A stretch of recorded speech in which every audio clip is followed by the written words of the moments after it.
natin. Ha? Ano? Sabi ko nga, matakot yun. Mag-isa lang nakita ko nga si Sir Grant bumaba. Ay, my God. Madilim na. Alas 5 na eh. Oh my goodness. Ayan, yung roof natin. Itali daw natin yung mga kailangan itali. Wala na lang signal. Walang signal. Ayaw magpairam ng kalikasan. Kaya nga eh, walang signal. Oh my God. Diyos ko. Gabi na. Mag-overnight daw tayo dito.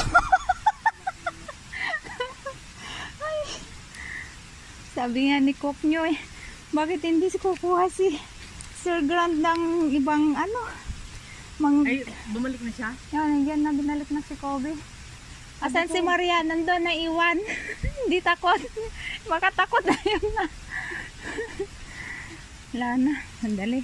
Tingnan. Dito lang ako. Matagal pa. Oo, sige. Wala. Matagal pa yun. My goodness.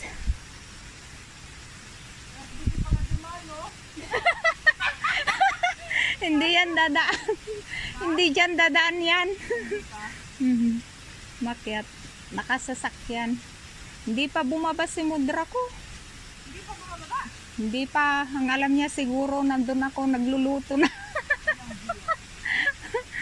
Si Lolo, yung si kapatid ni Lolo andun. Alam niya yun, sinabi ko. Si Sir Grant. Yan na. Yan na. Yung anong sasakyan niya ngayon, gamit niya yung gray, gamit niya. Yun.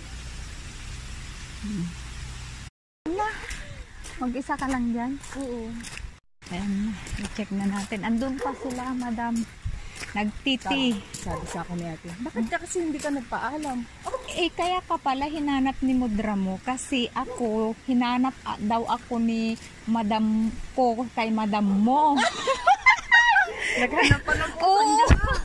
Kasi sabi ni madam ko, bakit hindi ba alam ni Jenny na magkasama kayo?